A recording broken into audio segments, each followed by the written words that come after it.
moments will be lost in time. Like tears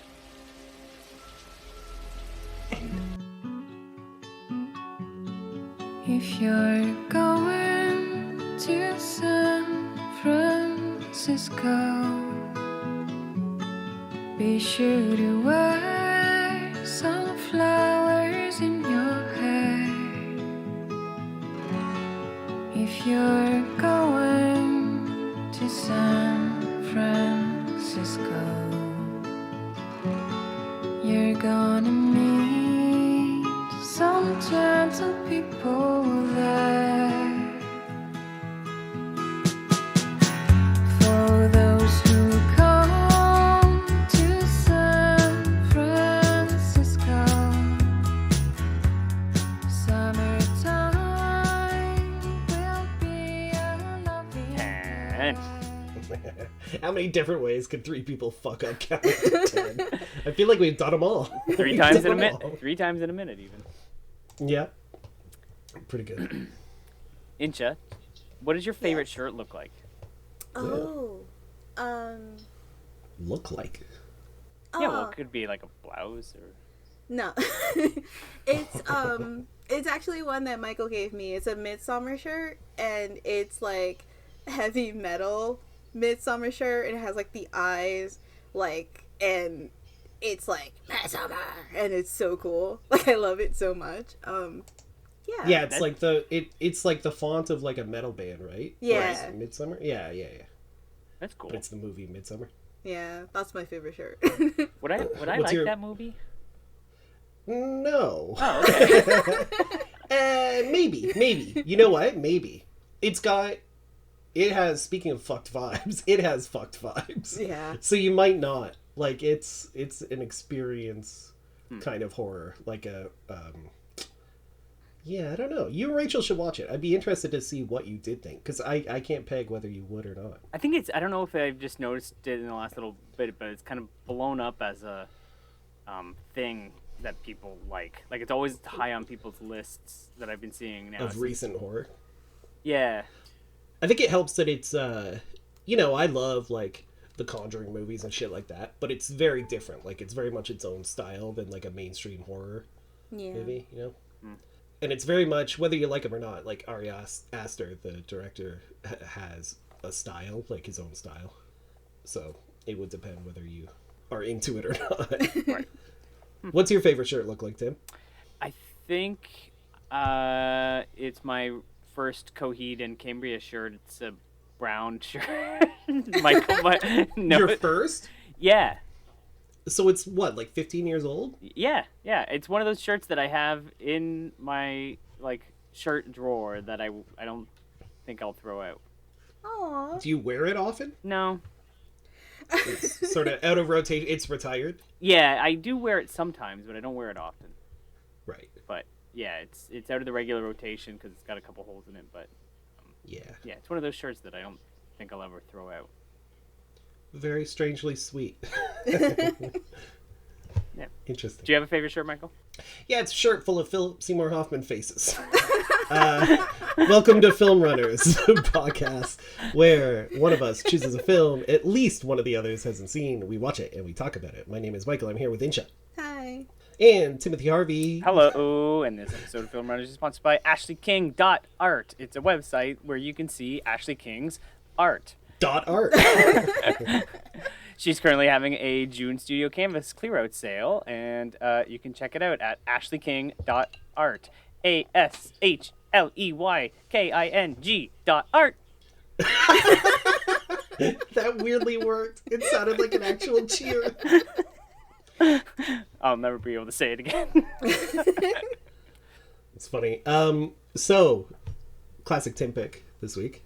Yes. Classic Tim pick this week. And Very much a classic Tim pick, I feel like. Yeah, that's fair. And I chose to pick 1996's The Rock.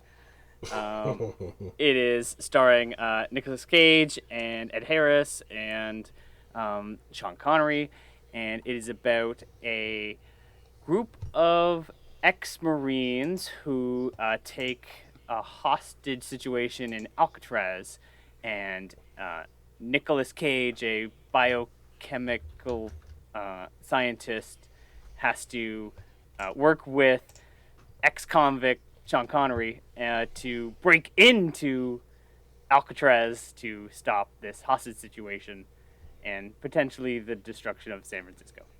Yeah, that's roughly the plot. If you use the correct words. Because you said they took a hostage situation, as if they stumbled upon the situation and took it over. They took hostages. They caused the hostage situation. Yeah, that's right. Yeah. And- You also called Sean Connery an ex-convict, but he is a convict the entire time. At no point is he an ex-convict. No, at the end he gets a pardon, right? No, they think he's dead. Yeah. You're jumping ahead. Right. Anyways, Michael, you have seen this before. I almost exclusively have seen this movie. I feel like I may have seen this movie more than I've seen any other movie. That's fair. Possibly. That's fair. And Incha, you had not seen this before. Nope, not at all. Perfect. This is a movie. I'll start with my initial impressions. This is a movie that I remember 9-year-old Tim saying was his favorite movie and pretending to be cool. I was like, oh yeah, my favorite movie is The Rock. But so yeah, I love this movie. It's a great action movie with Michael Bay. It's very, like, when you watch it, even now, going back in time and knowing the works of Michael Bay, it is very much a Michael Bay film, and I think sets up the rest of his career, really. Yeah. Even more so than Bad Boys, I would think. Yeah, I agree. But yeah, I love it. It's over the top in a weird way, and it's great. Michael. Yeah, like I said, I think I've seen this movie a shitload. Maybe the Indiana Jones movies are the only movies I've seen more than this. And I agree, like, I'm not a Michael Bay hater, but I think this is, like, some of his movies are garbage, but other ones are fine. But this is, I think, easily his best movie. I think it's all of the best aspects of what a Michael Bay director can do, with some, but not all of, like, the detriments of the Michael Bay-ness, you know? And we'll get to the hairstyle, speaking of. But yeah, I think it's a great movie. It's what like a big action blockbuster. This is what, like, a studio film should look like. Right. That's what I think. And I think that's what I mean by, like, the most Michael Bay movies of Michael Bay, right? Yes, it's like, it is the best version of a Michael Bay movie. Absolutely. All right. Incha, your thoughts? I don't know. I feel like honestly, the first time watching it, I was a little overwhelmed because I'm just like, I don't know what's happening. When did you? I have a quick question. Okay. When did you finish watching the movie? Like 15 minutes ago? Yes, and I'm still overwhelmed, but yeah. Like, I had to pause it a couple of times because I was just like, why is Ed Harris upset? Why is this happening? What's wrong with Sean? Why is Sean Connery in jail? I'm like, this is a lot, but at the same time, I'm just like, this is so dumb, but I like it. But I don't know. And the one thing that I will say that I didn't expect was, I didn't know what this movie was about at all. So looking at the poster, I was just like, are they going into, like, literal rocks? Is this like The Descent? But then reading, you didn't know it literally poster, referred to Alcatraz? Yeah, no, but then reading the poster, because I just looked at the poster at first, reading it, I'm just like, oh, is this gonna be like a thing where they're like in Alcatraz and like they all have to escape, like Ed Harris, Sean Connery, and Nick Cage, like working together to escape Alcatraz? And then when I didn't know if I wanted, but then I was just like, that's fine, I think. Interesting.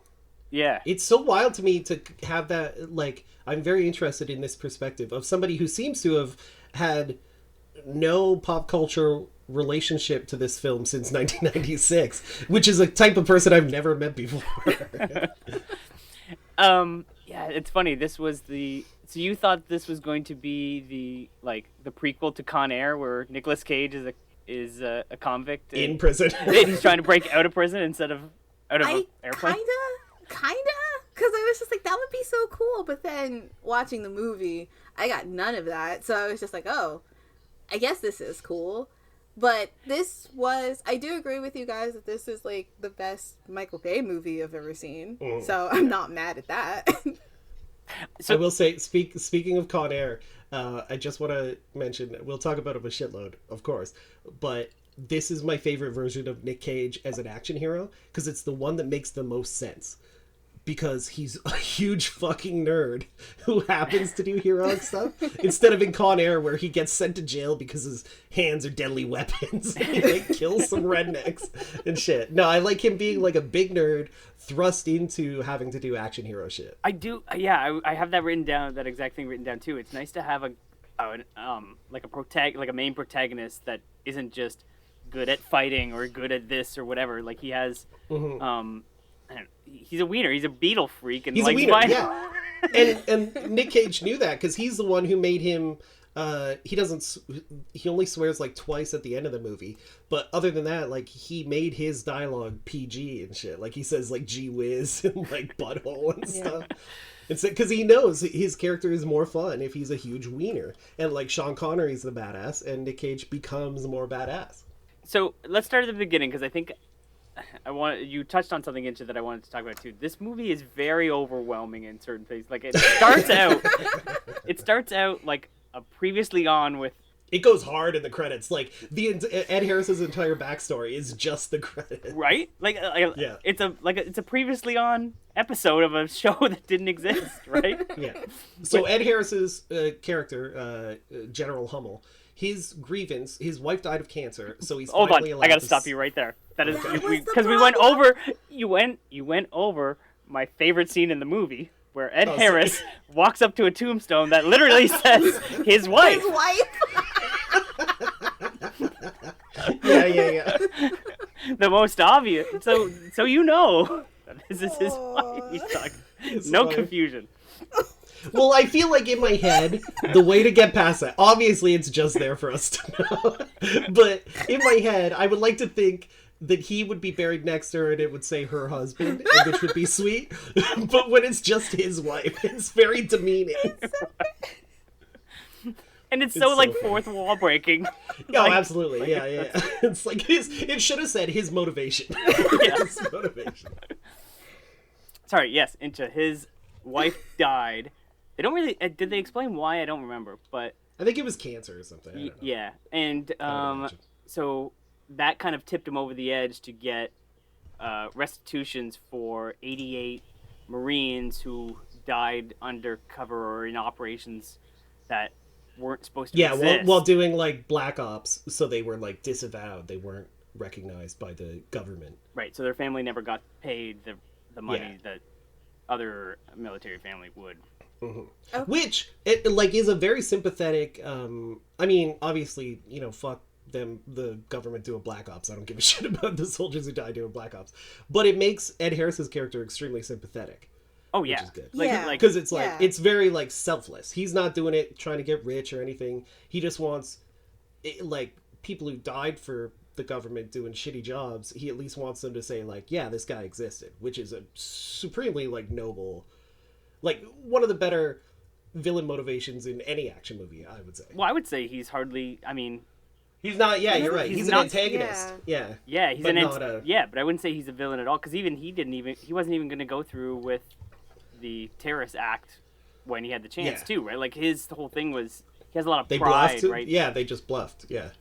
Yeah, his whole thing was pride, and he was very much like his entire motivation is very like as an audience member, he's like, yeah, that makes sense. He should. I get it. Yeah, I totally get it. He's right. I mean, obviously, you shouldn't hold like 80 people hostage. 80 innocent. But he was people pretty hostage. nice to them, though. Like Exactly, I got a Mark Hamill vibe with Ed Harris. He was never gonna hurt them. Although I will say, He's a good husband. he's a great dad to all those prisoners. I will say, when it like, so an issue with the movie that I noticed this time was how clunky it gets because it like steamrolls into the motivation for Ed Harris.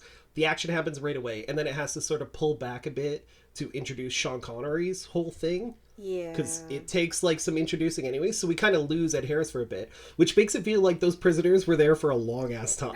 Like they made it, the deadline is 8 days from now, and they keep the prisoners like there, and it's like, man, that would suck if you're just on a tour to Alcatraz, then all of a sudden you have to start shitting in front of strangers. That would be terrible. Yeah, so to go back to the beginning, though, like we start out with Ed Harris and we get his motivation, but we immediately get that Black Ops scene where they steal the chemical weapons. The VX gas. Right. The VX gas. Yeah, and then immediately get Nick Cage getting poisoned by sarin gas. Like That scene rules too. I love that yeah, scene. right at the beginning of the movie, just action scene. Yeah, that's why it feels like, because Sean Connery's character is more complicated, sort of a concept to set up, because he's like in prison, but he's also sort of like disavowed and like not, he's off books in prison, and they have to explain kind of why and who he is and all of that. Like there's a lot more explanation other than just showing Ed Harris's wife's grave and then Nick Cage doing his job. So it does sort of have to like, it's like action piece, and then it sort of backpedals to like, oh, we do kind of have to add some plot in here and add the character. Right. What was I going to say about? Oh yeah, speaking of the VX gas, we should mention off the top how weird it is. Should we mention it? I mean, it doesn't matter. The like string of pearls, green bulbs, the poison. The Dragon Yeah. Balls. Yeah, the Dragon Ball. Did you guys know that some of the intel used for the U.S. to invade Iraq during the Iraq War was intel taken by, I think, British intelligence sources that since then we all know are false. But they said that Iraq had chemical weapons, and they used they described the VX gas from The Rock. Like they described the weapon from The Rock, like with the string of pearls and shit, as a pretense to invade Iraq. It wasn't until later that they were like, oh, this is from a movie. This isn't a thing that exists in real life. Like literally innocent people have died because somebody was like, yeah, they got that weapon from The Rock. Which is fucking insane. That's I don't know if know you guys that. knew that. It's crazy. Anyway, I wanted to mention that because it's a bonkers fact about this movie. There's even in the Wikipedia, there's like an Iraq War subheading in the Wikipedia, which is never a good sign when you're a movie. No. So, the other thing I was talking about with this being over the top in a good way, like, even with Nicolas Cage's motivation at the end, they have to say, not only is his wife pregnant, but she's coming to San Francisco with them. Yeah. So there's an extra layer on top of him gonna die, saving the townspeople, and his wife's there, and she's pregnant. It's like... It is wild when he calls her and is like, very seriously like, don't come to San Francisco, once he finds out what's happening, and she's like, fuck that, I'm going to San Francisco, and hangs up and goes. It's like, your husband's or your fiance's job, right? Come on. Yeah. But yeah, and then they also introduce that Sean Connery has a daughter because he escaped prison sometime in the 80s. He must have, because she's like, Claire Forlani's like 20 in this or something, Right. and knocked up her mom at a Led Zeppelin concert. And she also lives in San Francisco, so there's Yeah, motivation so for him. exactly, yeah, exactly. So nobody was, because other than that, if they didn't have actual loved ones, they'd be fine with the entire city blowing up. Right. I kind of wanted more Claire Fulani. I liked her for like the 2.5 seconds that she was there. I'm like, oh, Yeah, It's it was a her. good scene. She did a good job in that scene. yeah. Yeah, I liked it too. Although I will say, so that was when Sean Connery's out of jail. He's in like a suite in the hotel, and then he escapes, and there's this big chase scene through San Francisco, which Unneeded, but great. Very unnecessary. unneeded. But also, I mean, they're just throwing cars at other cars and flipping cars over, and that's all I need.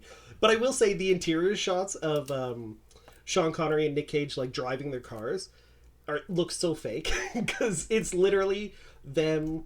Like the background is clearly just like a white wall, but they try to shake the camera fast enough that you can't notice. Yeah. Yeah. So it'll show the stunts, and then it'll cut to Sean Connery, and it's just a shaky camera as he's sitting in the front seat of a Humvee. I don't know if I'm getting older, but it was so disorienting, this that chase scene too, because like you said, the shaky camera and not staying focused on anything. I'm just it was hard to watch in some parts.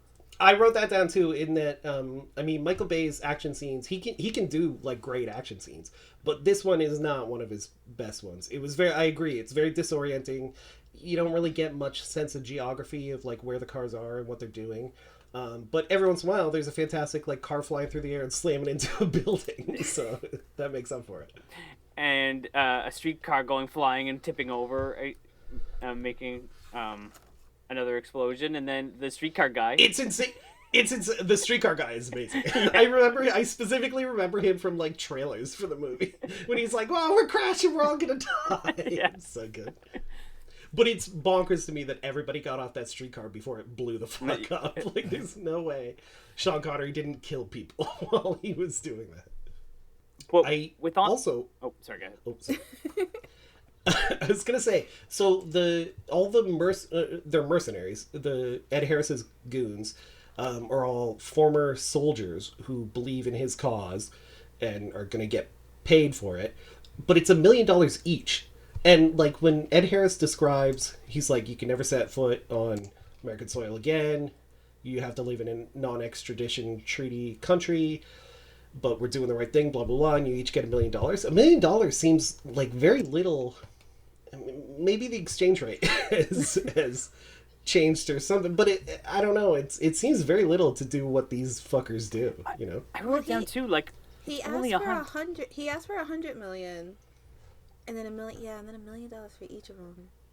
Yeah, because like most of the money is going to the families of soldiers who were disavowed or whatever. Should have asked for died. 500. Yeah, but like it's the U.S. government they're trying to get the money from. $100 million is such a It's small. nothing. Yeah. It's a Well, that's it's a another thing that's rounding in- error in the Yeah. in the military budget. Like just, The defense budget, absolutely, yeah. That's why it's so bonkers to me when they're like slow playing and like, oh, we need the president's authorization on this. It's like, just give him $100 million. Yeah. Like, it's so weird to me that the options are they send in the SEAL team who get fucking owned immediately, and then it's like, oh, we gotta destroy all of Alcatraz, but it's like, just give them the money.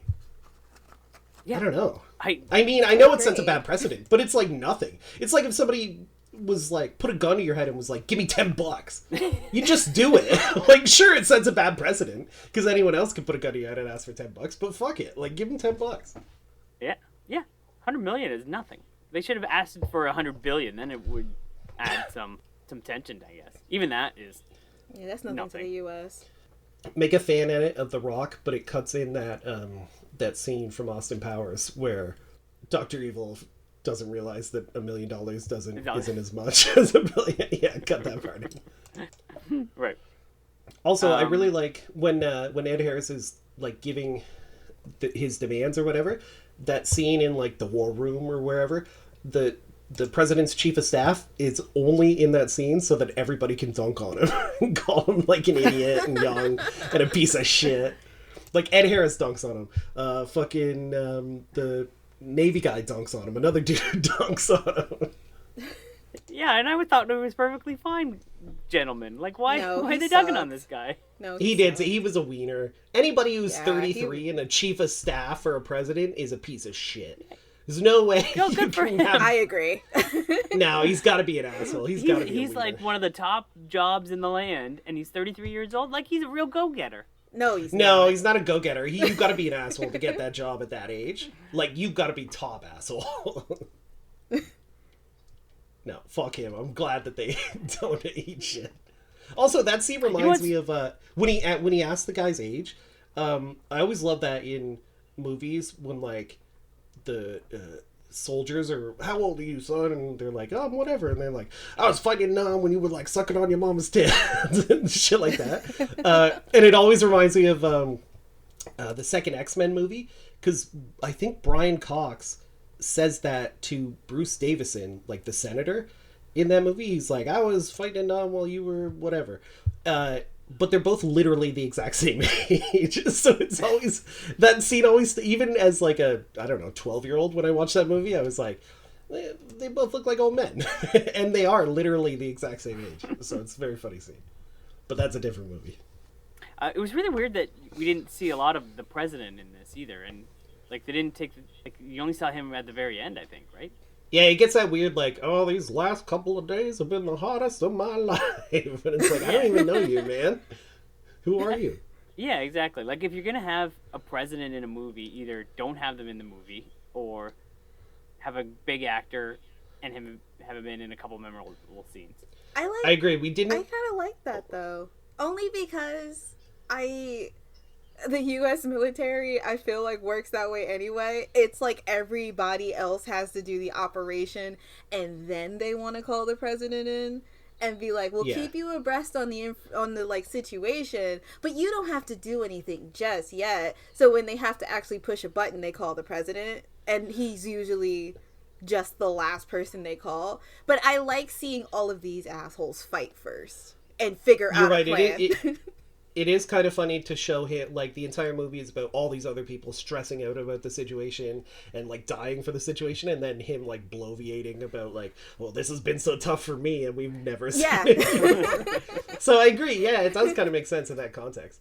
I did like the scene prior to that, too, where when they thought everybody on the island was dead, like all the SEALs and whatnot, and they were getting ready for Plan B to just obliterate the island, and the guy was telling the fighter pilots about it and was like very upfront about, you're killing like 81 American citizens doing this. I like that, how like honest it was about, like, this is your mission, get used to it. Like you're gonna have to kill like 80 innocent people to save hundreds of thousands. So we haven't talked about it yet, but one of the greatest scenes in this movie is the shower scene. Yes, I agree. And it's not, when you said that at first, I was like, I don't remember a shower scene. And then, yes, I do remember it. And I agree. It's fantastic. Michael Biehn and Ed Harris are so good in it. Oh, they're great. Their monologues it's so tense. Against each other. I've seen it a million times, and I tense up every time. It's so good. Insha, what did you feel about that scene? I liked it a lot. It's, it felt so claustrophobic at first, but then I was just like, oh no, and then I'm just like, oh well. I wrote down like R.I.P. Silver Surfer because I felt bad for him. Yeah, the Silver Surfer kid from Crimson Tide is the one who gets shot in the head at the end, Tim. Right, yeah. He's also, he's the kid from Titanic, right? The Italian kid from Titanic. Yeah, but that scene's great. Yeah. And that's another good, like, it shows, it's kind of a miniature encapsulation of Ed Harris's entire plan, because he's like, oh, clearly we have the upper hand, we're doing something awful, lay down your guns, and Michael Bihn's like, no, we're not going to do it. Yeah. And he's like, oh, fuck, I don't want to actually kill you. And then his men kill them instead. Right. Did he lose any men in there too? Did anybody die? I think one of his goons got shot. Yeah. I think. It's hard to keep track at that point because there are a bunch of them. But that's another scene where I went to, like, it's way over the top in a good way. Like, when they're shooting down and they're mowing down the military guys, like, the deaths in that is just so, like, action over the top. Yeah, but it works. Dramatic. And, it's great. It's really good. It's a standout scene. This is General Hummel. Drop your weapons. Drop them! Anderson here, General Hummel. Commander. Team leader. Commander Anderson, if you have any concern for the lives of your men, you will order them to safety their weapons and place them on the deck. This is not happening. Sir, we know why you're out here. God knows I agree with you. But like you, I swore to defend this country against all enemies, foreign, sir, and domestic. General, we've spilled the same blood in the same mud. You know goddamn well I can't give that order. We're dead. Your unit is covered from an elevated position, Commander. I'm not gonna ask again. Don't do anything stupid. No one has to die here. Man following the General, you're under oath as United States Marines. Have you forgotten that? We all have shipmates we remember. Some of them were shit on, pissed on by the Pentagon. But that doesn't give you the right to mutiny! You call it what you want! You're down there, we're up here! You walk into the wrong goddamn room, Commander! God damn it, Commander, one last time. You tell your men to safety their weapons, drop them on the deck. I cannot give that order! I am not gonna repeat that order! I will not give that order! What the hell is wrong with you, man? Stand fast! Oh my god. Let's waste these fuckers. One last time, you order your men to safety their weapons! When I think of The Rock, that's one of the first things that pops into my head. Nick Cage waving the flares at the end is one of the other ones. Him jamming the gas ball into the guy's mouth is another one. But also, weirdly, another thing that stands out, he doesn't have a huge role in this, but Bokeem Woodbine plays one of the Marines working for Ed Harris. And he doesn't have a huge role, but when the double cross happens at the end, he's the one who's like going to take Ed Harris's gun. And Ed Harris shoots him. And something that always stood out to me, even as a kid, was the look on Bokeem Woodbine's face when he gets shot, as if he's like, oh, I didn't expect Ed Harris to shoot me. Like, it's really good because it makes me like feel for this character who wasn't really a presence in the entire movie until that. Bokeem Woodbine's just a very good actor. But when he gets shot, he's like, he doesn't believe it. It's very sad. Speaking of, a lot of great, like, oh, I know that guy actors in this movie. Yeah, there is something I wanted to bring up too. Michael, you've actually written an article about The Rock. About I have. a number of, hey, look at that guy. I know that guy. Yeah.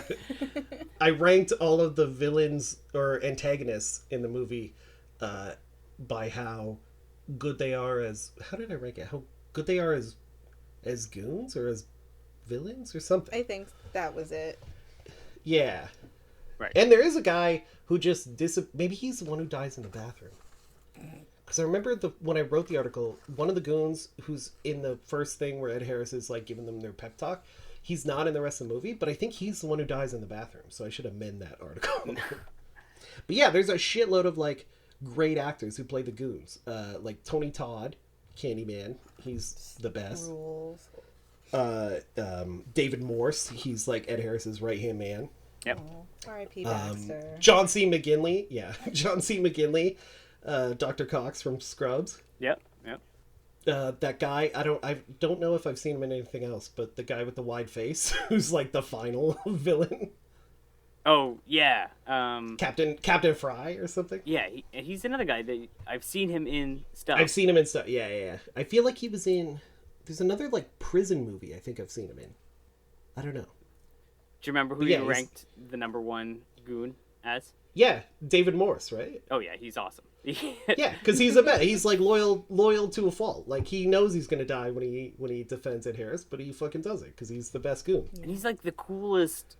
Like he's definitely the coolest of them. Like he just seems like a good right hand man. He's the perfect right hand man. Exactly. He like would go to the ends of the earth with Ed Harris. Even when they have that like argument near the end, and he wants to call to ask for more time. Speaking of, that's a very like. It's cool, the dialogue in that. I'll cut it in here, but I can't remember what it is exactly, where it's like, I don't know, I can't remember. But it feels very, whoever wrote that, there were a lot of like script doctors on this. Apparently like Aaron Sorkin and Quentin Tarantino did passes on the script. But whoever wrote it, I could tell they like patted themselves on the back after there, because he was like, oh fuck, I can't remember the line. I'll cut it in, but it's like, now I'm a man with a gun asking you to put this. I don't know what it was. If you're gonna be insubordinate, I'd appreciate it if you do it with a little more respect. Cut the crap, General. What the hell are you doing? I'm not ready to kill these people. Call the Pentagon. Ask for more time. No. Do it, Frank. We're coming loose. You're coming loose. Rest of us are in complete control. We're asking for a new deadline. Put the phone down. The men are falling apart. The men are Marines! Are they? I want to talk to General Kramer. You've been asked by an old friend. Put him on the phone right now. You've been ordered by a superior officer. This is Major Baxter. Now you're being given your last chance by a man with a gun. Put the phone down. I thought you weren't ready to kill. I'm warming up. At ease. But it's very good. Yeah, it is really good. Like that scene is super good, and you get like, again, this goes back to like sympathizing with Ed Harris. Like he sympathized with both of them in that scene, right? Like I don't know. The whole double cross scene at the end is very funny too, because Nick Cage and Sean Connery are just watching it like we are. Like they're peeping that they're like, oh shit, look at this scene as they're watching it. And Tony Todd fucking rules as the other like he's, you know, his line about like, no, as soon as we were like asking for money to do shit, we're mercenaries, like we're not soldiers anymore, and he's right. Yeah. Plus, he gets the Rocket Man death. One of the other things that was I want to talk about, then this is included with the shower scene, is that there's a lot of good set design in this. Like all the sets, especially like underground of Alcatraz, I wrote down is just really innovative. It might be a bad word, but like, it's cool. No, yeah, not innovative, but I know what you mean. Like it's just a cool location, and they came up with a lot of really cool sets and set pieces, like the morgue, the bathroom, the fucking like carts, like those the like mine track carts. carts that are like like the Temple of Doom track underneath the a lot of really cool, interesting set pieces. Yeah. Which I had to know. Hold on. Okay, here's my question. So when the SEALs go with Sean Connery and Nick Cage, and they enter Alcatraz, or they come up onto Alcatraz and they're trying to enter it, there's like a boiler that blows like exhaust flames or something, and Sean Connery rolls through them, remembering the sequence of when it'll blast fire, and he rolls in. And then he opens the door for them and says the titular line, the famous line from all the commercials. Yeah. Tim, say it. Welcome to The Rock. Yeah. So when I was watching it this time, I was like, when he was escaping The Rock, he was rolling the other way through the fire, right? Right. But if there was a door right there that could open, why didn't he just open the door and walk out? I noticed that too, is that it's a lot different breaking into Alcatraz than out, right? Like I get it.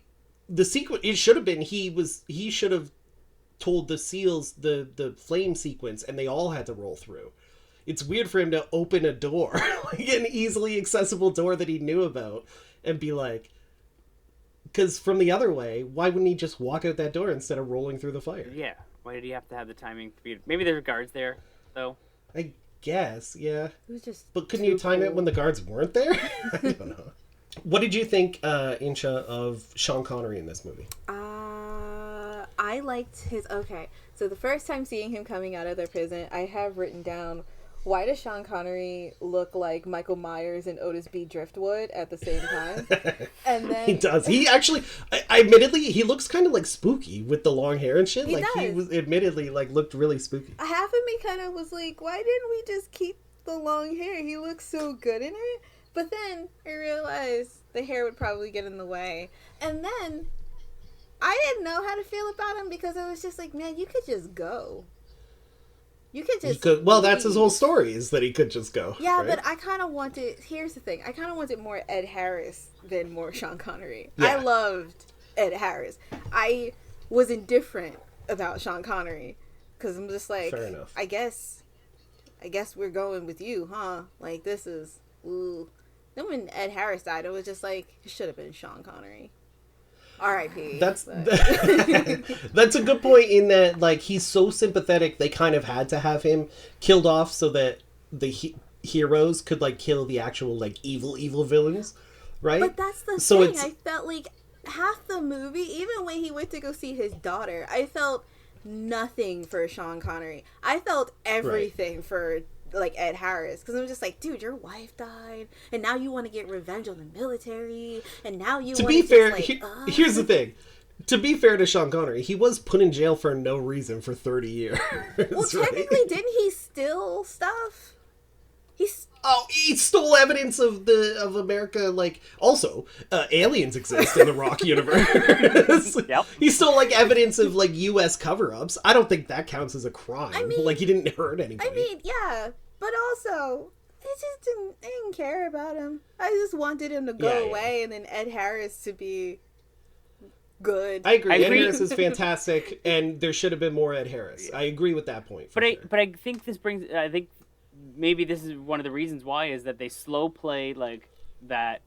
Sean Connery is, all he did was steal secrets from America, and that's the reason why he was in prison, like kind of falsely in prison, right? They slow play that through the entire movie, so you don't sympathize him right off the bat like you do with Ed Harris. Yeah. I kind of do. Yeah, I agree with that, but I agree that Ed Harris has the most like bold-faced, like obviously sympathetic point of view. But as soon as like Sean Connery signs that thing and then Womack like tears it up, I was on Sean Connery's side because it's like, well, this guy's a fucking asshole. If he doesn't like Sean Connery, then I like him. Yeah, but you don't know what Sean Connery is yet. He could have been. No. Yeah, Could have been a but I murderer. also Could have been a child murderer. He could have been a. He could. I Extreme. agree, but Full I think extreme. I agree. But one, there's absolutely no way he would have been. I know how movies work, and there's no way they'd make Sean Connery a child murderer. And two, like we're supposed to know like that guy's an asshole for tearing up the thing, and Sean Connery's like cool and smart. So I agree. Ed Harris is way more sympathetic, absolutely. But the scene between Ed Harris and Sean Connery, fantastic. When he comes out, like when he's holding the guy hostage. Oh yeah, like on that's the a great outside scene. of the rock when they're talking. Yeah. Yeah. You know who I ultimately felt bad for? Nick Cage. Because he had to be with Carla. Why? And he doesn't want to be... He had to be with Carla. He didn't want to be pregnant. He didn't want to marry her. Yeah, you know what? His life kind of sucks. You're I right. kind of felt... His life I does kind kind of felt kinda bad. Yeah, I agree. It kind of feels like he's getting forced into this marriage because of the pregnancy, right? Getting Yeah. forced into being a father, getting forced into the marriage, getting forced into Alcatraz to defuse these bombs, getting forced into killing people. It's so funny when, I mean, they absolutely fuck that guy up in the morgue when they pop up, and Nick Cage, like, blows his feet away so he falls down. And then for some reason, instead of just shooting him, is it Sean Connery who shoots the air conditioner so Yeah. it crushes his head? It's so much overkill. It's so funny. But yeah, Nick Cage. We should talk about Nick Cage. He's fantastic. He's so good. Oh yeah, he's great in this movie. Just the weirdest line reads of all time. Yeah. Like, I love that's my favorite thing about Michael Bay is that it doesn't work. I would say it works about 10% of the time, but 100% of the time, he'll allow people to do whatever they want. He has And so many deadpan like line reads, and then so many like over the top Nick Cage line reads, and then yeah, like really good. and you like, never know when it's gonna happen. Yeah. right. And Like, I loved his scenes where he's like talking and actually acting are really, really good. Like he's a good actor where he's concerned about killing people or concerned about San Francisco blowing up. He's really good in those like intense scenes. But then he has some like his deadpan Nick Cage, and then like I can't think of one off the top of my head, but Well, there's one where, one of my favorite ones, or the funniest one to me, is when he goes into, not interrogate, but ask Sean Connery for his help. Like, he's got a ton of crazy lines of that, like when he's trying to act cool or confident or whatever, and he's like, yeah, take his cuss off. Like, that's fine or whatever. But there's a line read he gives, and I wrote it down on, what do you say we cut the chit-chat a-hole? But the cadence of how he delivers it is so weird and interesting because it's like, what do you say we cut the chit-chat a-hole or something? I'll cut it in, I think. Why did you come to me? FBI, ma'am. Father's working with us. He's helping us resolve a dangerous situation. He is? Yes, ma'am. Well, gee whiz, John. I guess we ought to get going, huh? Whatever you say, Stanley.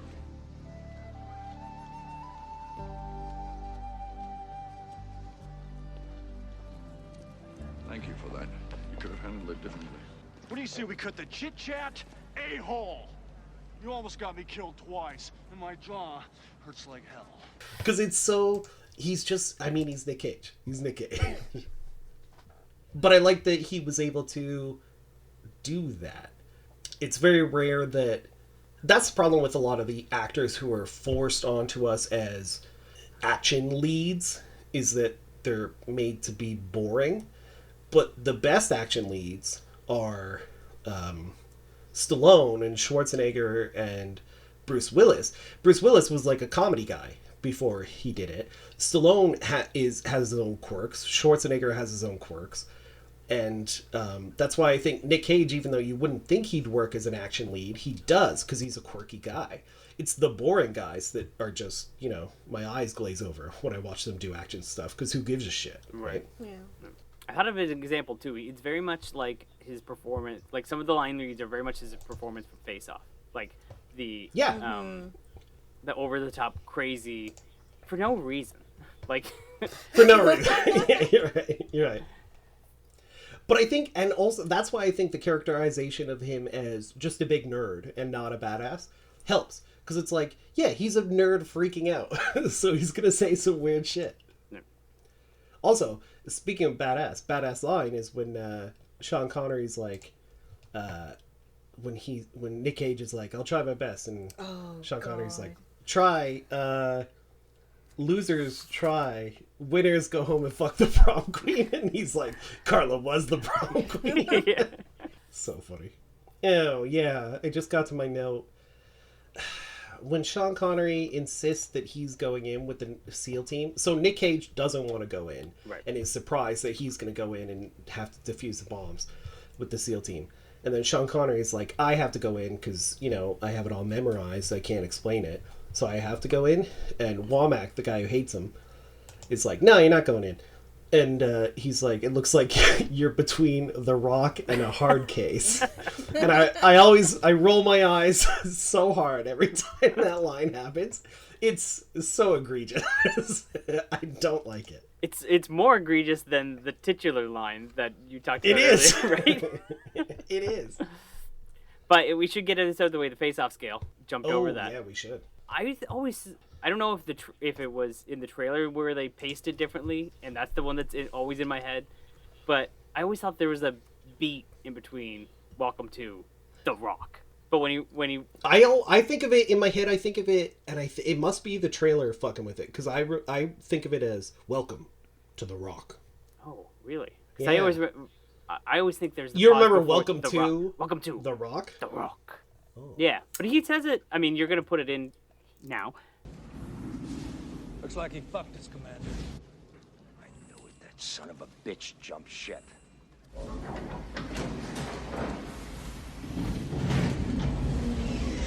Welcome to The Rock.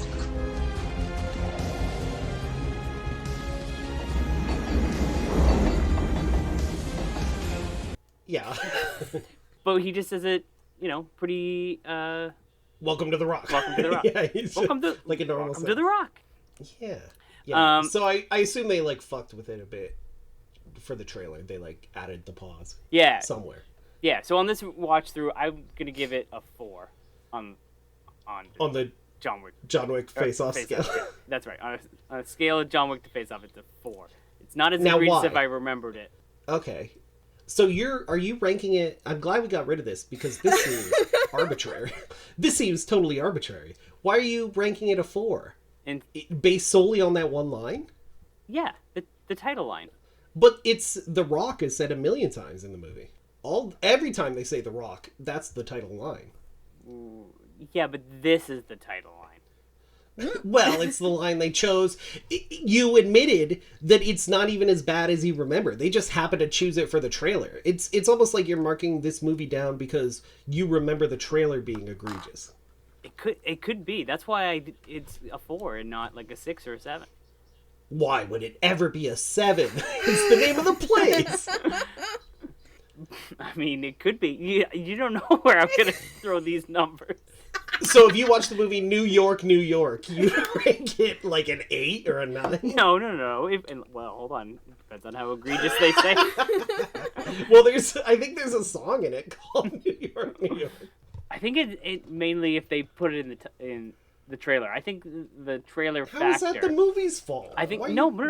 How is it the movie's fault? How is the trailer the movie's fault? Yeah, because that's the whole production and selling of the movie includes in the movie. You think no. That's the movie's fault. No, it is not. Well, the trailer wouldn't exist without the original movie. So what are you talking about? Yeah, but the marketing has nothing to do with the movie itself. Yes, it does. Absolutely, it does. You think Michael Bay cut the trailer to The Rock? I think he had creative liberties. No, he didn't. No. You think they just handed guarantee off he this movie to some They media do company? that to every. Yeah, that's usually most how that movies do goes. that. It's very rare. David Fincher, I know, is a guy who like specifically wants to cut his own trailers, but that's extremely rare. I don't know any other director who does that. Well, to me, They hand it off to companies that cut.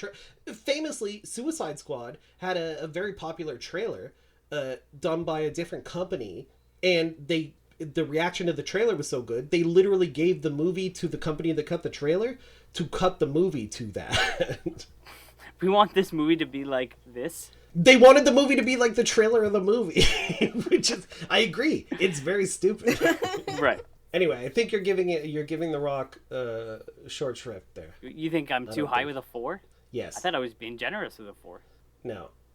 I say 2. Come on, Tim, give it a 2. No, decision's final. I'm sorry. Can't go back. Hate it. Fine, that's the John Wick scale. Do we have a... No, We don't do it. We don't do it. Yeah, I couldn't remember. We haven't done it in forever. Yeah, I know. I have a note here that I forgot to mention. William Forsythe rules. And I like when he gives Goodspeed a pep talk in the bathroom. Is that the one with a very odd bathroom where, like, it's Oh, it is Like a the weird looking double bathroom, sink? right? Yeah. Yeah. You Where gotta it's like wash a your weird sink, mirror, your hands, like, and, yeah. like eye to eye with somebody else. It's like island sinks or something. It's very weird. Yeah, like Anyway, I like William Forsythe in this movie because he seems like he's going to be an asshole at first, but then when he gets like buddy with Goodspeed, and then he does the cover story for Sean Connery at the end, I like him. yeah, I like him. He's got a cool mustache. He does have a cool mustache. He's cool. He's in The Devil's Rejects. I've never seen that movie. Oh, damn it, Just we made- can't oh, do great. it. Damn it. Oh no, we can. Why not? We can. That was a. He just said he's never seen No, it. because we did it as a lost Oh. episode, but now we can It's do a it lost because it's episode. lost. Regardless, yeah, absolutely. He also has a funny story. I'm paraphrasing, but I think I read it on the IMDb like trivia page that he was like 3 weeks into shooting this movie, and he went to like the craft services table to get something to eat, and he grabbed a hot dog, and like a security person came over and was like, no, you got to be like a cast member to get. You got to be like name cast, all the extras they eat over there or whatever. And he was like, no, I'm a name cast member. And like some production assistant had to come over and be like, no, this is William Forsythe, he's an actor. And he was like, yeah. But he was like, the only thought he had was, fuck, if like I had to go through this hassle to eat a hot dog, what are the extras eating? Like trail mix? Why the fuck? Which is very funny. One of my other notes I have on here is that I was thinking Michael Bay was getting paid by the explosion. Michael Bay. Michael. More like Michael Bay. Oh, Yeah, there are a lot of explosions, especially during the San Francisco car chase. yeah, like That's a lot of explosions. well, even then, like in all the fight scenes inside Alcatraz, there was a lot of explosions. And even in that trailer, or like the previously on at the beginning, there was just cuts to explosions. There were cuts to explosion. That's true. That is true. So as a kid, I remember, I feel like I talked about this on another one, or maybe not, but I had like an above ground pool with a deck on it, and I used to swim and play by myself a lot on it. But one thing, I think I had a huge marble, like that could fit in like the palm of your hand, like a big marble. Mm-hmm. And I used to always recreate the part. This is so embarrassing. You know the part Where he shoves it into the guy's mouth? No. I didn't put it in my mouth. when it's like when the one falls and it's about rolling? to roll off the edge.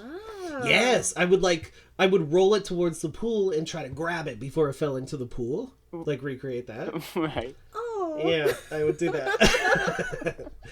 And I would also do, this is the part I think I mentioned before, but maybe not. I would also do an extremely other, like, very dangerous thing. I'd be in the pool, and you know the steps that are in the pool? Mm-hmm. Yeah, I would get underwater, and I would cram one leg underneath one of the pedals? steps. To, rungs. and then like try to like free myself as if I was in like an action movie and about to drown. Which is insane. Because it's like, imagine my mom coming home and I'm just jammed under the stairs dead. Like, just floating in the pool dead. Not floating, but like stuck under the stairs dead. Absolutely no one would know why.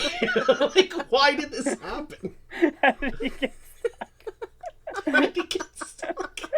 He had the whole pool to play in. Why is he behind the ladder? Yeah, absolutely. Yep. Insane. Kids are stupid. There'd be a Michael Walsh Kelly bylaw where ladders have to be put up when let's only yeah. Or those ones that are like carved into like the wall. Yeah, because it was literally just a big plastic like stairs with a bunch of sandbags inside of them, in the back of them, and I'd cram my leg underneath it and just try to get out. I remember doing something similar, like seeing when you're trying to see how long you can hold your breath, like using it as a crutch to like hold yourself down, like have something to hold on to. But I don't remember ever pretending to drown. It was always to see. Yeah, in my head it was like a submarine was drowning or something and I had to get out quickly and I was stuck. I was a big fan of action movies when I was I guess so. Anyway, that's a little story. I have one line that I really like that I hate at the same time. It's when Sean Connery and Nick Cage are, I think, hiding or something. I don't fucking know. This movie's wild. But it's certainly more enjoyable than my average day. Reading philosophy, avoiding gang rape in the washrooms. Though it's less of a problem these days. Maybe I'm losing my sex appeal. Yeah. Yeah, I remember that line and I forgot to write it down too. It is, it's a good thing that prison rape jokes have become very like cringy now. Yeah. Like any like new media that's made with one in that, it's so easy to dismiss it because it's like, no, that sucks. Like, you're dumb for writing that. Yeah, it's just so hacky and dumb. I don't know why it was like it's a whole line. I'm just like, you could have stopped at any point. The fact that they like made a meal of it and was like, maybe I'm losing my sex appeal. It's like, shut up, Sean Connery. Also, another interesting thing that we never delved into is the fact that you could easily read this as an alternate universe of James Bond. Everything about James Mason, right? James Mason? Yeah. Is that his name? Is James Bond. No, John Mason. John Mason, yeah. Is James Bond. If he went to prison. Like, yeah. If the American Intelligence Agency, like, got him. And, like, just stuck him in prison for 30 years. Yeah. Never thought about it that way. But you're right. He is, like, I mean, he's a British Secret Service agent. Yeah. Maybe he's the... You know what? That's a spin-off series, another 00. Right? Oh, and you know what? Sean Connery plays... No, Sean Connery plays James Bond. Wait a minute, guys. Yeah. I don't know if you know this. But Sean Connery is James Bond. It's perfect. Yeah, nailed it. I like that realization so much. Way too long. It took me way too long. I was thinking, Pierce Brosnan, eh? Pierce Brosnan. But that's why they had to bring in Roger Moore. Sean Connery got put in jail. Put in jail. You know what, Michael? Do you know what Jack Gates and our podcast have in common? No. They both have a cameo. But now I know you're just a cameo.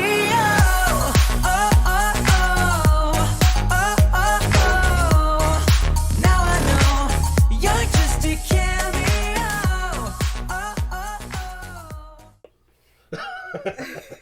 Shut the fuck up. He was the goons with the black face paint on. Yeah. He was cool. All right. So, I picked an easy one this week because I assumed, and looking at the runtime, I was correct that we'd have plenty to talk about with The Rock. So I chose David Hasselhoff as my cameo. It says actor, Baywatch, and here is the entirety of his description or bio. It says, Hoff, crazy, space, exclamation point. Oh, okay. Hoff crazy. Hoff crazy. Hoff crazy. Hoff I crazy. love that He for has him. 200. He has 290 reviews, 4.9 stars.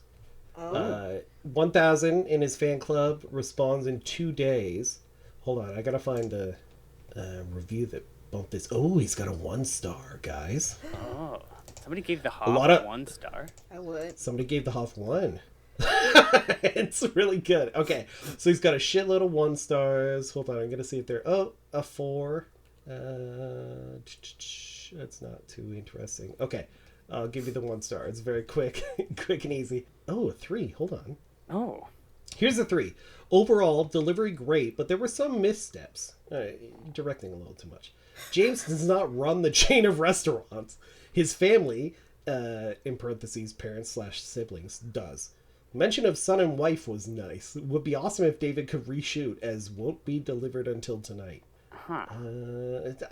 That seems like nitpicking. Yeah. Yeah. And I don't to think expect it matters. him to reshoot it before, like, and within, like, 8 hours, I'm going to assume. That's No Yeah. thanks. asking a lot. He just fucked up who owned a restaurant. Like, who cares? You own a restaurant. I don't give a shit about you. Yeah. All right. The 1 star review is good. Here it is. Did not follow the prompt I needed him to follow and just rambled. So those are the only 2. Yeah, there's a 4 star, but it seems as good as a 5. So, but other than that, I mean, yeah. So the Hoff, and they all look. You know what? I think he must live in Hawaii or something. Although I don't know, maybe not. But he's got a very tropical backyard setting. It's like a pool. Maybe it's somewhere in LA, but there are like palm trees and shit. I will tell you that I did not expect David Hasselhoff to have a cameo. Really? This is going to sound weird, but I was going to say that he's too good for cameo, which is Are you weird to say kidding me? about God. David Hasselhoff. That's Yeah, insane. that's- I disagree entirely. Same. I expect him to have one, because what is he doing right now? No, you know what? He's making like, cameos in movies and television, not. so and there are a lot of, online, like, I guess. there are working actors that use cameo. Yeah, I know. I just Like David Hasselhoff at this point is more meme than man. Right? It makes sense to me. Yeah, but that makes sense to me that he'd do cameos then. I guess so. I don't know. I don't know why. Interesting. It's interesting that you were like, the Hoff. How could he? Right? Like to me, it doesn't. Like I didn't expect him to be on cameo. This is weird. Okay, Do you remember that '90s TV movie where David Hasselhoff played Nick Fury? I do. Yeah. Do you remember that? I do remember that. Yeah, you're right. I remember loving that as a kid. I remember. When I watched it. No, I will say I remember the concept of that, and I remember him in it. But I couldn't tell you anything more about that. I couldn't tell you any. I know he was in it, and Lisa Rinna or whatever was in it. The Harry Hamlin's wife from The Real Housewives.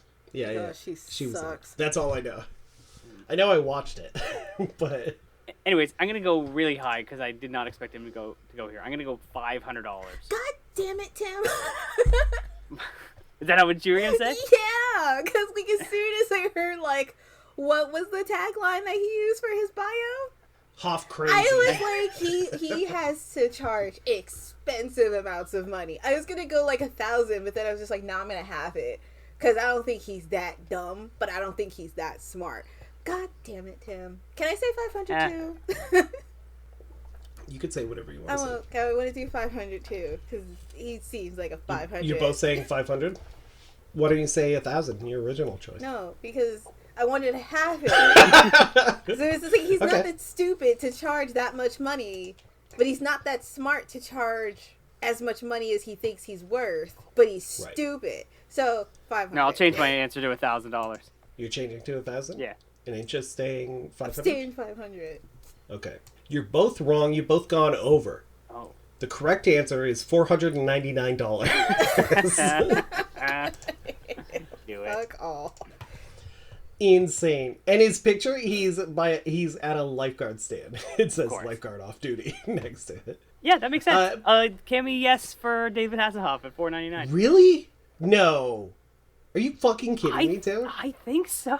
I don't know. It's why. bonkers. It's bonkers to me how your mind works. You're quibbling over like $50 for the dude who voices Darth Maul, a character who exists and like kids like and whatever, and fucking Mitch from Baywatch from 30 years ago. You're like, Hey, he was yeah, Knight Rider. $500 He was the Knight Rider. makes sense.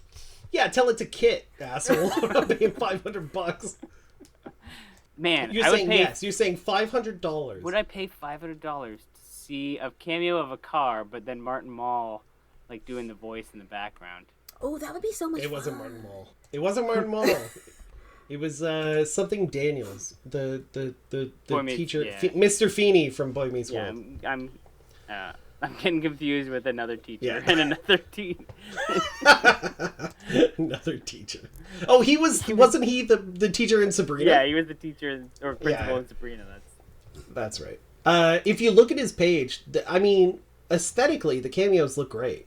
Because, like I said, his backyard, palm trees, beautiful pool, nice flowers. But I don't know. I think 500's fucking insane. Are you kidding me? No, I think you're right. He's more man than meme, and I think the meme. The man. Yeah, I think the meme justifies the price. Oh god, the first one has him bonkers. holding the thing. Wait, his dick? No, is he doing Yeah. both Knight Rider and Baywatch? Yeah, he is. Oh no. Oh no. Yeah. I don't know. Here's the thing. I get it. I get why somebody will want a Hasselhoff thing, but $500 is insane. If 200, I'd be like, yes, Cammy, yes, for sure.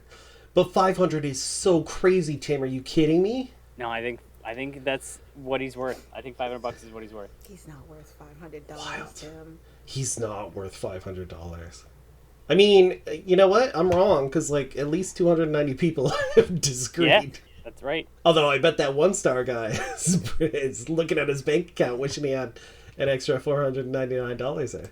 It's like $150,000 that he's made off Cameo. Good for him, but also, that's a no from me, dog. Incha? No, absolutely not. A yes and two no's. No. Call it a mixed bag. Classic mixed bag. You know what movie I always think about with David Hasselhoff? SpongeBob? No, maybe that's the one. But I was thinking of Dodgeball, where he made a cameo. Now I know you're just a cameo. Oh, oh, oh. Oh, oh, oh. Now I know you're just a cameo. Oh, oh, oh. I don't remember him in that. Pretty sure the Germans, the German team, praised to a picture of David Hasselhoff. That's funny. He makes a cameo in Guardians of the Galaxy 2, which is funny. Pretty good in that. What does he make? A cameo! Well, now I don't know where to cut the music in, Tim. Yeah. Alright, so we do film, run, walk, or crawl. Tim, you start. Film Run, I agree. I think it's Michael Bay's best movie. I really like Bad Boys. I really like Bad Boys as well. But, yeah, The Rock is up there as one of the best action films ever. Not just Michael Bay's best film. But, yes, Film Run. I will also say Film Run. I think it's easily one of my favorite 90s action movies. Not as good as Face Off, obviously. But, yeah, it's a very fun movie. And there's lots to like in it. Or lots to be baffled by, which can also be good. I'm gonna say Film Walk, because I liked it. But it didn't like it that much. It's just Do you have very, another 90s action movie that you like more than this? And it was just like boom, boom, boom, boom, boom, boom, boom, boom, boom, and I'm like, stop Face Off. for 5 minutes and take a breath. But I did like Ed Harris a lot, so Did you that like kept me Demolition Man going better than throughout this? the entire movie until he died, obviously. Did ya? And Nick Cage is so much fun that I think we lost I it. just enjoyed him a lot no. too. He kept me going too. But yeah, Film Walk. Angel, we can't hear you. Oh no. Angel, are you coming around? Angel, we can't Oh hear god, you. did I do that thing? Keep Oh, recording. my life's so We're still hard. recording. Been recording the audio. We can't hear you, Angel. Hi, sorry. No, sorry. Oh, okay, we can hear you. my thing got disconnected. because internet. Right. But I recorded all of it. So Good, keep recording, You're yeah, fine. Are you still recording? Yeah. Oh, perfect. Yeah. So Tim asked if there's a 90s action movie you like more than The Rock. Wait, what? Tim asked if there's a 90s action movie you like more than The Rock. Heat, Con Air. Yeah. Ooh. Did you like Demolition Man better than this? I did, yes. What was? I would probably put the. What was that one? Sorry. What's that one with Kurt Russell where he's an not escape convict, but they bring him in? Was it Escape from New York? Oh, Escape. Yeah, Yeah, that's Escape. not 90s though. That's like 80s. Yeah. Escape from Still New York. better. It is. Yeah, I agree. Although I will say I like The Rock better than Demolition Man, I think. Yeah, I do too. Yeah. And maybe even Con Air. Ooh, I haven't seen Con Air in forever, so. Not better than Heat. Heat's Heat great. is amazing. Heat's great. All right, so that's 2 runs and a walk. Yeah. Recommendations. If you want to see David Morrissey again, what I remember him from all the time is House. He played the cop. Yeah, he was an asshole in a season, right? Yeah, he was the cop that was trying to get like House on like taking pills. He's really good. not I mean, rightfully so. Rightfully so. House was a doctor. You shouldn't have been doing pills. Yeah, but he was still really, really good in that. That's where I remember him from. Yeah, he's great in everything. And if you want to see another movie where they break out of prison, watch Chicken Run. Or check out episode whatever we did on Chicken Run.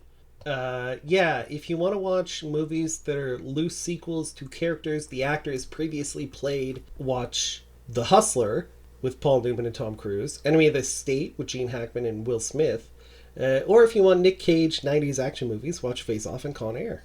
It's not a good recommendation. I just recently watched it and I loved it. If you want to see Nick Cage do more actiony stuff that is so fucking stupid that it just blows your mind, watch Willy's Wonderland.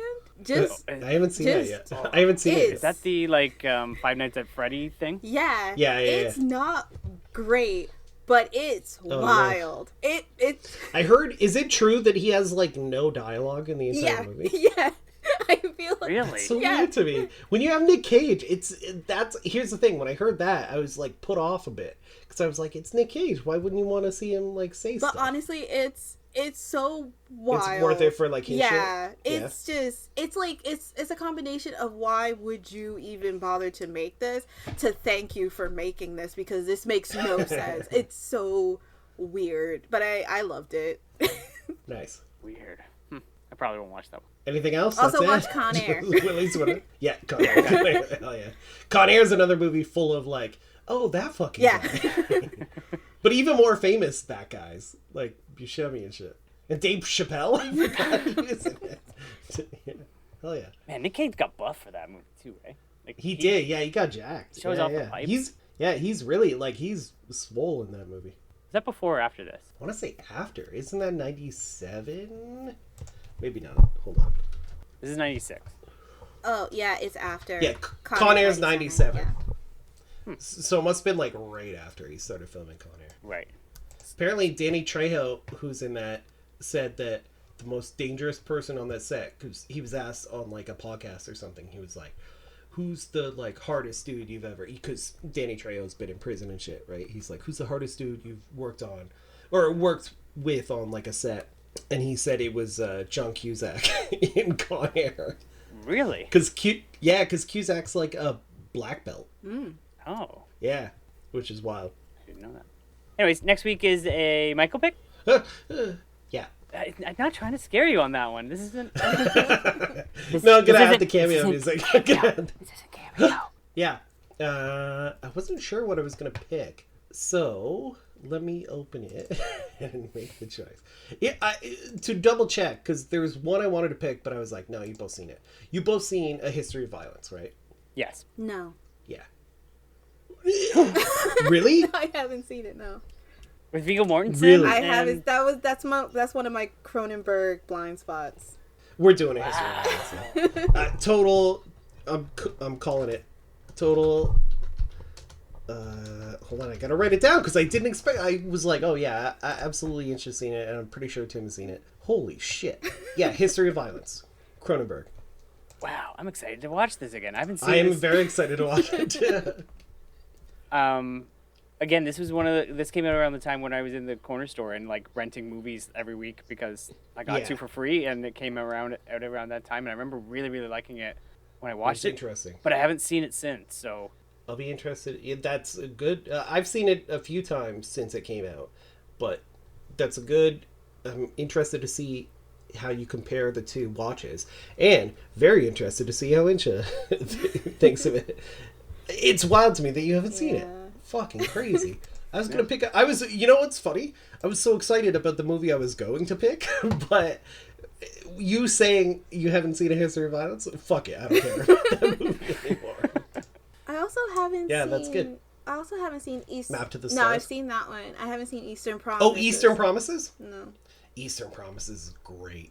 Have you seen that, Tim? No. All right, we're watching that too. Come on, roll it out, guys. 5, 4, 3, 2, 1. She packed my bags last night pre-flight. 0 hours, 9 a.m. And I'm gonna be high as a kite by then. All engine running. Liftoff. We have a liftoff. I miss the earth so much. I miss my wife. It's lonely out in space. Such a timeless flight.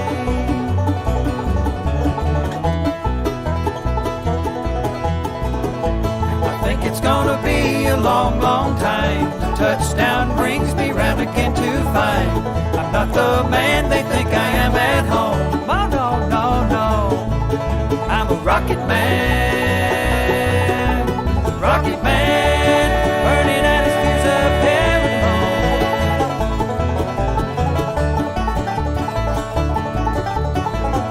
home. Mars ain't the kind of place to raise your kids. In fact, it's cold as ice. And there's no one there to raise them if you did. Come here, you little chickens! You shoot me, I drop this. We're both dead. Come on, don't be scared. I'm gonna reach you. Come on. You know how this shit works? You know how this shit works. Come on. Come on, I don't need the gun. Put it down. Come on. Let's play. Come on. Listen, I think we got started off on the wrong foot. Stand good, Speed, FBI. Let's talk music. Do you like the Elton John song Rocket Man? I don't like soft ass shit. Oh, you don't? Well, I only bring it up because, it's you. You're the Rocket Man.